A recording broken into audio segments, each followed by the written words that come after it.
Hello friends, welcome back. My name is Benji. And I'm Judah.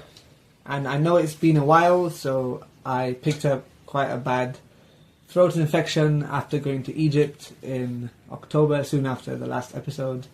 And we've been in places that are super loud. We were in Tanzania for a month, staying in like $4 or $5 a night hostels. So yeah, we didn't have the health or the space to record. But now we're back in Nairobi. We have a bit more chill time, and this is the topic we've wanted to discuss a while, right, Judah? Yeah, it is.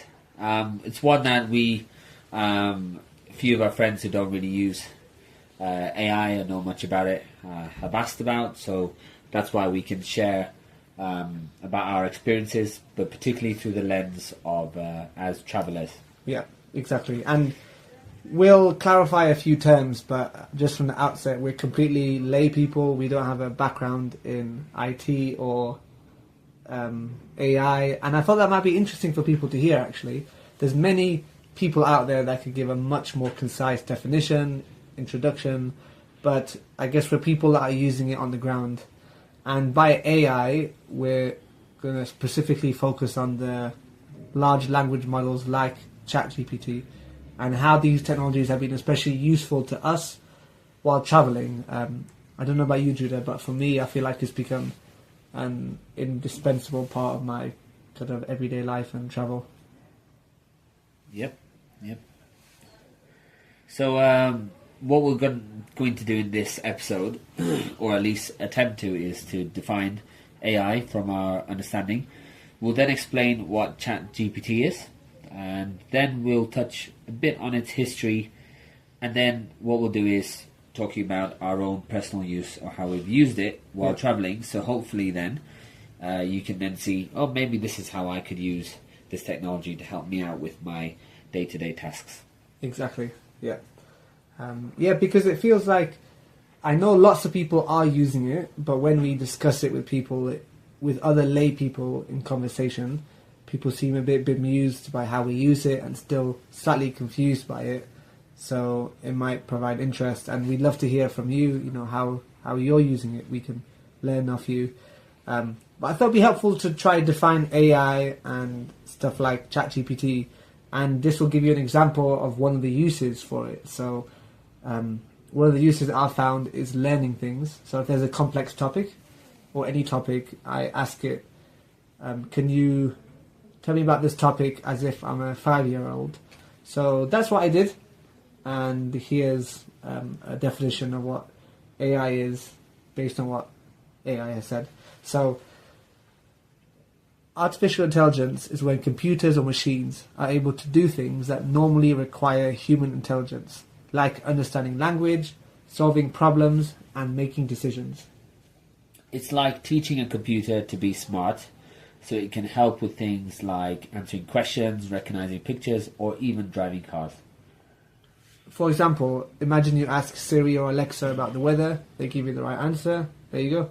It's a simple example of AI itself at work. But like I said, I'm going to focus on these large language models, or LLMs, like ChatGPT.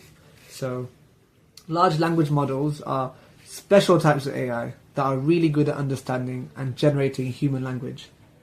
So each of these models are improving over time, but they're trained in different ways by reading lots of text from books, websites, and other written material, and this basically helps them learn how words come together, and so this allows them to write stories, answer questions, and even have a conversation that really feels like it's very human-like and has a certain level of intelligence. So think of it like having a really powerful robot that has read an entire library of books, and then it can talk to you based on your specific query using that massive catalogue, but it speaks to you like a human.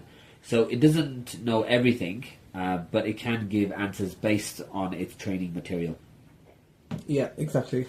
And I read an interesting article about how even the people that are developing these models don't know exactly how that technology seems to work and how these models create the answers. I think it surprises even tech people sometimes. And one thing I read in the past is that let's say that you ask it something in a very simple thing. It's like A, B, C, what comes next, D, right? So if you ask it to, I don't know, write me a poem or story about roses, it will look through its massive bank. It will select each word and find the most likely next word that will make sense. And based on the mountain of information and millions of people using it, it gradually becomes better and better.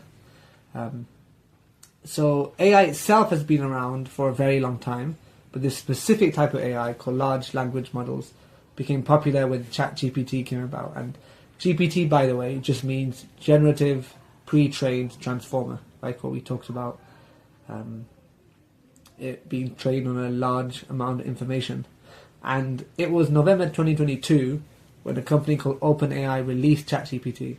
So that's an LLM that's trained to chat with people, and it quickly has become one of the really well-known AI tools because it can do stuff like answer questions, help with tasks, and even create things. And so before ChatGPT, there were AI models still doing really big things, but the reason why it was a game changer is because it can have a conversation and respond to lots of different requests, and it actually feels in some ways eerily human. And that's why it became very popular. I think I discovered it in maybe January 2023. I think it was on like an investing article that I was reading, which was talking about how ChatGPT could help financial advisors and stuff. And I started to do more reading, and I came across a blog or a newsletter called One Useful Thing by Ethan Mollick. And then I think I spoke to Judah. But yeah, Judah, when did you actually learn about it? So it would have been December 2022. Okay. When I had like an examination I had to do for my qualification, and I remember being able to use it to create some example answers that I could use that might be asked in the actual exam. So it's kind of, I remember it just saving time instead of scrolling through loads of different web articles. It kind of helped generate the exact information I needed based on my specific context. And that's when I saw that it was such a game changer. And that's when I think I had, ever since discovering in late 2022, I've definitely had a few sleepless nights, considering the potential and how much that different aspects of my life it's impacted in a positive way as well. Yeah, and that actually reminds me of something that Ethan Mollick guy said in one of his newsletters, which is, if you haven't had at least one sleepless night or night affected by the possibilities of AI, you don't fully understand it. And we've had many wow moments, as I'm sure that we'll share. But I think just like how you started using it, I and many people start to use it like a kind of glorified Google search, because that's how we've been conditioned to use technology and things like that. So you might use it to search things, which is still phenomenal. You can say, I don't know, let's say you're traveling. I have used it quite a lot to search. I don't think I use Google at all anymore, especially on a phone when it's really frustrating to try and do detailed research. For example, when going to Uganda, I did a prompt which was, what are the common things to do? Then it said guerrilla trekking, and I asked for some advice for planning. So that's one use that's been very helpful. But I think the big power and maybe amazing uses of it are the creativity aspect, right? And the things that it can help you. And one helpful way that I find of thinking about it is think of it like a personal assistant. So almost like a human personal assistant, in the sense that it's not foolproof. It's not going to give you 100% factual answers. It can make errors and have hallucinations, but it can do tasks that you might not have time to do or that you need help. And I see it as big a technological change as maybe smartphones were to people, whereas now it's completely normal. You're probably listening to this on a smartphone, but just think about 30 years ago, how uncommon they were, and maybe when they first came out, people didn't know how to use them, but now they're a key part of people's lives all across the world. And I see these LLM AI models as becoming part of that. They've already changed the game, to be honest, and there's lots of implications that you might have read about and we can discuss today, but I think it's technology that's here to stay. And another thought that Ethan Mollick and some other researchers found was that it takes about 10 hours of using these AI models before you start to kind of see the utility of them. So it can take a while. So I'd just encourage you to pick up one of these models, or go online, find ChatGPT, some of these other ones, and just play about and ask it to be creative. See if you can use it in any of your everyday tasks, and gradually, because Judah and I have been forced to use it so much while traveling without any laptops and books, then we've had to rely on it a bit more. Yeah, so I guess probably what's going to be as helpful is maybe giving examples of our actual real-time use, because you'll have by this stage heard lots of people talking about it, but unless you can relate it to your own personal circumstances, and unless it helps, then it's basically redundant. So one thing that I use it for is just because I enjoy writing and processing that way. So Benji and I do an electronic journal every night, and Benji writes his on his phone, but I actually dictate it into AI using one of the programs that's called ChatGPT. So that's G for golf, P for papa, and T for telephone. And what I like about that is it turns my conversation into text, and also adds subheadings. And so basically means that can be put into this electronic journal without me actually having to type out anything. And so I really like using this function when, imagine there's like an email I need to write, or there's a message I need to send to a friend, and I know they don't really respond so well to audio messages. I will kind of put it into speaking to ChatGPT, and it'll turn it into text, and it's a lot more accurate than the text-to-speech function that everyone has on their phone. Yep. Because it intuitively picks out things. So what I quite like about this is, for example, my journal entry, I'll input my journal entry into ChatGPT. I'll input Benji's as well, that he's typed up, and then I'll ask it to imagine it's a psychologist to give some advice on how we can be more sustainable in traveling and not be so frustrated with each other, and even provide a Bible devotional and a commentary at the end. And it's provided some really interesting insights. For example, it looked at how Benji and I were both frustrated one day, and it looked at the previous journal entries and suggested that we have check-in times and a specific way that we do that in order to air our frustrations out that we're having during our travels. And so just really clever things that with all the input, it can use that specific filter that you ask it to provide you with kind of advice. And that's one thing I do. And the second thing, I enjoy writing poetry. And so when I write a poem, I asked it to give me suggestions on how I can make it more lean, in terms of not using as many words, but still to have the same impact. So I use it just as I would maybe to have if there's a friend who's really good at poetry, just to have another second opinion on ways I could phrase things, etc. So basically I use it like an editor, whereas some people who are still new to it maybe use it for generating material. So I could use it to create a poem, but for me, I wouldn't be able to say this is my poem unless I'm the one who created the input. So there are implications of attributing AI to things that it creates, but attributing your name to it, because it's uniquely generated sometimes. So yeah, I enjoy using it for writing purposes, and for me getting a second opinion on any like big decision or something that I'm a bit confused about. I can speak into AI and it can give me some really like objective thoughts on this dilemma I'm dealing with. So I'm starting to use it as you would maybe with a friend or a counselor, but like with anything, you'd always weigh up the advice. And there's been many instances, but I think for now I'm happy just to share that. Yeah, yeah, and that's I can verify that's been very interesting when we've asked it to analyze text, and like I explained towards the beginning, it is just a technology that it's a model that is just cleverly made, but when you use it and you play about with it more, there'll be times of like whoa moments where it creates things that are very human-like and very phenomenal elements. Like they've done lots of research now for a lot of these models that they can, pass very difficult human-level exams with a very high success rate.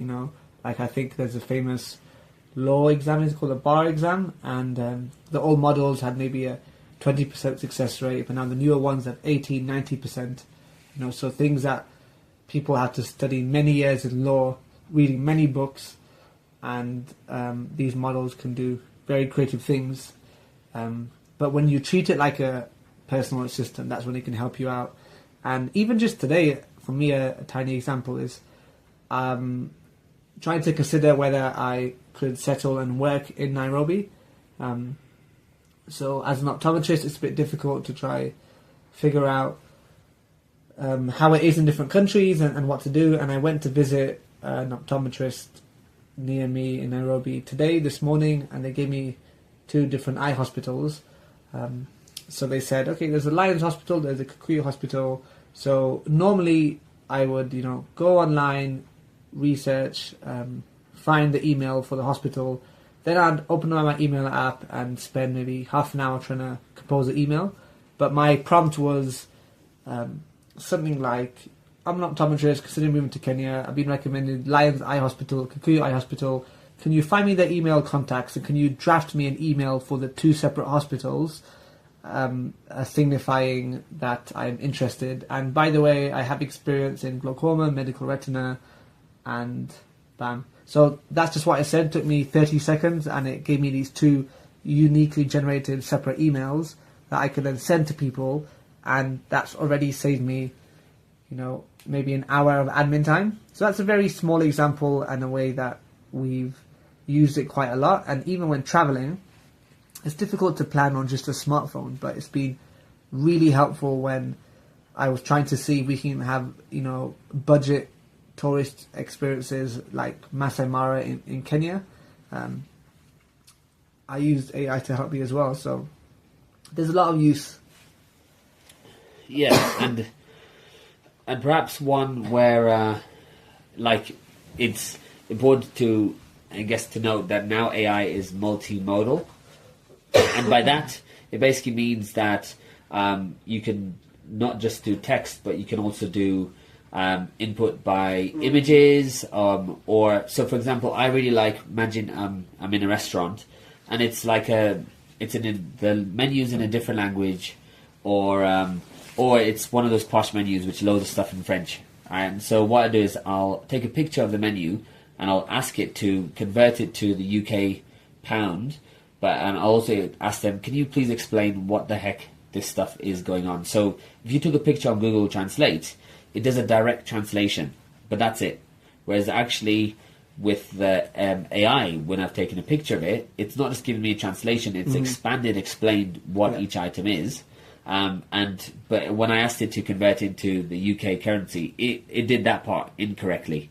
So that was so it wasn't so helpful in that, but that was just maybe the model I was using at the time. But it did help me to explain the menu, and it was in Central America where I took a picture and I asked it to explain things, and Benji didn't. He just used his understanding of the language. He ordered the wrong meal, not recognizing the meat that he had ordered. And so that's why, for me, because it can deal with pictures, it meant that imagine I've got something now like, I had an example. There were 2.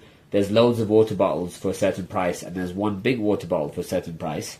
So I took a picture, and I said, please, can you give me advice which one's going to be the best price? And it did all these calculations and found that the big one was cheaper per litre by this amount than the small ones. And so just a little dilemmas, just being able to kind of put it into AI, whether it's a picture, whether it's speaking into it, and being able to get its advice on really the small things and the big things. Yeah. But it's like weighing up any friend's advice. Sometimes they're helpful, sometimes your friends are not actually the most helpful. Yeah. And so, but what's quite nice is you give it the context, say, I'm traveling, this is the context, please can you help me? And sometimes if it doesn't give you the right answer, you can continue working with it, saying, sorry, that's not the right answer, I'm looking for something like this. Exactly. And so the best thing about it is you can work with it as you would maybe with an assistant, a human assistant, to get the desired result. And it doesn't always work, but in terms of lots of small things, it's amazing, and also the big things. So for me, the idea generation, it's incredible on. If you've got an idea, you said, give the context, say, I'm an entrepreneur based in the UK, I really would like to develop this idea, please give me some ideas and create pictures on my idea, and it can create images. So when I wanted to design a bracelet, I asked it for some example designs based on my specifications, and the images looked incredible.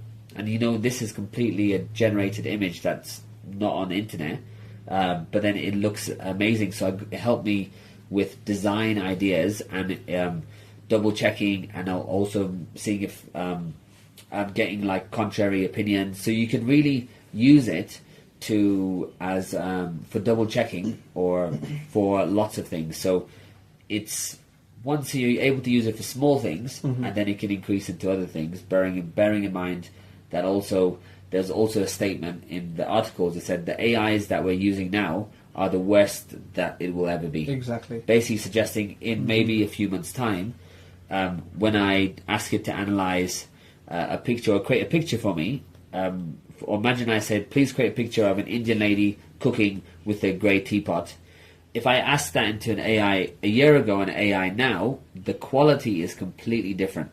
Because the one now, you wouldn't know that that's not a real image. It just got fabricated based on what I've asked for. So the AI models are continually getting better, and are getting more and more advanced in being able to support you. Yeah. And especially multimodal things now, where it's moving to the thing where it can look at videos and like sound at the same time. And so Benji and I are just using the free versions of the various AIs, that because it means that we don't have to pay for it, but we're always finding out, this AI right now is useful for this context, but it's not so good at this, but we know this other software is really good at this. So we're learning to use the different AI models and programs based on our need and how good each one is. Yeah, exactly.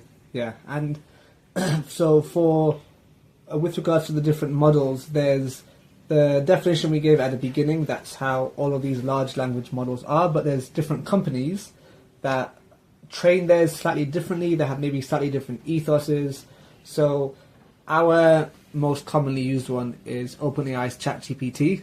So that's definitely my favorite app on the Android, and I think it's mainly due to the audio. It uses Otter AI, another form of AI, to do the audio transcription, like Judah said. So it's really accurate. You don't need to add full stops, and you just speak it out, and it can create it into a coherent text. And the second one that we like is Claude, and that is by Anthropic. I might have Anthropic. Yeah, there we go. I mispronounced the name, but that one is interesting because when it first came out, I had the longest context window, so it can give you can put in whole like PDFs, and it can analyze these PDFs, and you can use it to answer questions. So you can hear that we are maybe a bit more AI optimists. Of course, if someone was in school, they could completely cheat. But imagine you were a genuine student, and I love the fact that a lot of these models are free for some basic use, and that's been more than adequate for us. So imagine you're in a country where the education levels may not be as good, you're struggling to understand a concept. You can use these models and you can prompt it saying, I'm a 12-year-old in Nairobi in state school, I'm learning about mathematics and algebra, I don't understand, can you help me? Or here's a PDF about algebra, can you explain this topic to me like I'm a 5-year-old? And then you can interact with it and ask further questions and learn more. So there's lots that you can learn. And that one also is a bit more ethical. So we'll get onto the different, possible implications and negative aspects of AI and LLMs. But there was one time, another actually really cool example is that Judah and I have both had a few health scares and problems, and we've had blood tests, and it's been difficult to find a doctor or very expensive. So we used these models to analyze the blood tests, and they were super accurate and super helpful, and it just gives you reassurance So literally with ChatGPT, we put in, Judah had like multiple blood tests, multiple documents with a kind of infection, and we put it in, asked its opinion, and it said, yeah, you have a likely bladder infection due to this. So when we went to the doctor, they were able to verify it, because we have heard stories of some hospitals in Kenya doing unnecessary tests because they can get more money from your travel insurance, right? So there's a slight element of distrust sometimes, but that was a really powerful way that actually helped us. And yes, the implications are it could give you incorrect advice, and you don't want to base your health on the model just yet, but it could be a useful adjunct. And the reason I brought that up is because with, what was it, Judah? And what's the cloud one? Anthropic. With Anthropic, I tried the same thing, and they said, sorry, we're not a healthcare professional, we're not able to help you. So you could argue that might have been the more ethical way of not giving incorrect health advice that might lead someone astray. And imagine it tells you the wrong thing. You don't go to a doctor, you could develop a very serious health thing. So that's just an example. So, and there's also Google's Gemini, and in many benchmarks they're lagging behind. They were a bit later to join. They had their Google Bard model, and it just wasn't as good to use, and the kind of tone of how it would give answers just wasn't very useful. So they upgraded with Gemini, and Google have a massive advantage, right? They have so much money, and they can train it on, they could use every single YouTube video out there and every single website on Google. So they have the largest body. But so I have played about with it, and the fact that it can integrate into Google and into Android, it now has an option of being your main assistant on Android. So that has a potential to learn more. But for me personally, ChatGPT is a really good starter one. It's the original one that got things started. And also the Bing AI function on the Bing browser on phone or desktop, it uses ChatGPT and OpenAI. It's a slightly modified model, but you can also play about with that. So what we do is we have all of these models, and when we run out of the free limit on one, we'll go to another, and we can play about that way. So that's been very interesting for us, yeah. Yeah, and so just before I guess we finish, is something to think about the ethical dilemmas or ethical issues. So the first thing for me is you can claim things that are yours that aren't really yours. So an example of this is a friend asked me recently, because she knows I like doing poetry. She said, can you create a poem about me? And I'd really like that. Now, so I asked her, would she like a poem that's directly from me? That would take a few days, or would she be happy for one that I get AI support, and that one I can do quicker? So she said she didn't mind, and within 3 minutes I sent her a poem, and she said that poem made her day, that she was beaming, and it was just really funny and everything. Now, that poem that I did in 3 minutes, the reason why is because I've worked with the AI for many months or even years now in knowing how best to use it. So it's taken me hours and hours of practice to be able to refine it, to do it that quickly. And all I did was I opened ChatGPT, I wrote down I spoken to it, said some context about my request, and I said all the things that I wanted to include. I wanted it to be playful and light, to include these aspects, to rhyme with this, etc., etc. And within the first iteration, it was about 3 or 4 stanzas, I knew, okay, this is perfect, and I sent it to my friend. So that was something that I could have easily claimed that was just me, taken a few days to do it, and then do it, and that, I guess, brings an ethical dilemma, because even though it was me causing it to be such a good poem because of the input, it wasn't actually me who wrote the poem, if that makes sense. So there's this dilemma now of people, what people call secret cyborgs. So people within workforces, in all levels of things, who are using AI to help them with calculations, with documents, with doing summaries, and doing it in a very speedy time, but also using their own awareness of their context, but not necessarily telling anyone or their employer, because maybe it's sensitive material, or maybe people will not treat them as well. So there's the ethical dilemma of students using it to bypass, to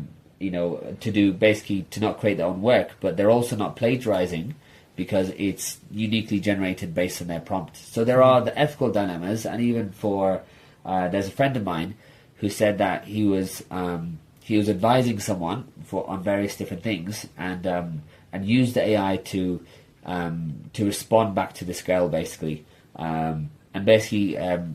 because she had a quite complicated work and family situation, and he told me this girl ended up liking him, and he told her he wasn't interested in her, but his issue was that the fact that because the AI had given such thoughtful, compassionate responses based on his input into AI, when he said, "Oh, this girl said got this issue. What advice can I give?" That actually, someone wanted to have a relationship with this guy. And so when I was hearing that, I was like, "Wow, this does have kind of serious implications," because you could have fabricated identities in some ways, online or in person, or even maybe blogs, maybe on Facebook, etc. On Facebook or even on LinkedIn, where none of the material is even yours, because the LinkedIn or these different things, they can just create their material based on what you want. So so there's these extra ethical dilemmas of content. For me, any content I see on the internet, I can't trust that the person has written it by themselves. It could just be fully AI, fully created by AI, and it looks really good. So there's just that kind of the doubt of what is authentically human writing anymore, and what level has AI inputted. Have they an input of the AI, and what level is it them? Is it credit to them, or is it credit to the AI? And how do we then authenticate and validate this? So that's my current dilemmas with AI use. Yeah, and it's raising some massive questions, and I think it's a shame that many companies and organizations that maybe aren't as forward-thinking have banned them, so you can't access it on the work browsers, and lots of people are kind of being forced to use it undercover, because, I mean, if humans can be efficient and make their job easier, they're going to do it, right? So I think the forward-thinking ones are like that educator, Ethan Mollick, that we discussed. His blog is called One Useful Thing. He's an educator, and he's discussed a lot and written a book as well about using AI in education, because the reality is that as of now, you can't tell if something is AI, and so there'd be people marketing an AI detection generator. You know how you get these plagiarism detectors in university, but it changes the game completely. You could completely write from AI and do no work behind the scene, and lots of things went online because of technology and COVID, and now it makes one almost wonder if the old-fashioned writing by hand and audio examinations and vivas might be useful, because then you know that it's actually yourself. But I think the forward-thinking people are people that talk about it, and sort of like how we're giving a breakdown, talking, especially in education, talking to your students, because lots of them might be using it already and not even harnessing its potential. And I guess telling people the long-term game is, if you're trying to shortcut your education and learning, you'll pay the price eventually, where you might need to actually have this information. But that's an interesting thing as a student, where, that's something that educators have to think about. But like I gave the example earlier, you could use it instead to really learn about a topic in depth. And I also think about how every technology has big cons, like think about how much damage social media has done. There's that social media dilemma documentary, and there's lots of things coming out about how damaging smartphones are, the way they're damaging our attention and relationships, and how texting is changing the way human language is. And I know Facebook has been responsible for like election violence in many countries, how it's used to propagate lies, and we've seen all these elections. And even the internet, there's so much horrible stuff that goes on there, and there's a dark web, and there's such horrible things that are committed through technologies that we use and just consider as normal.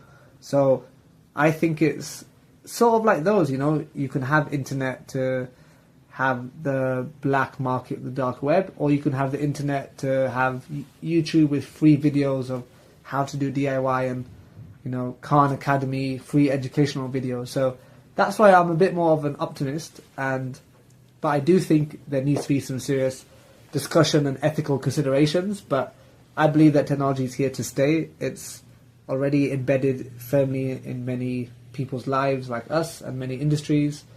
And I think the sooner kind of companies and schools and universities and people acknowledge that, then that's going to be for the better.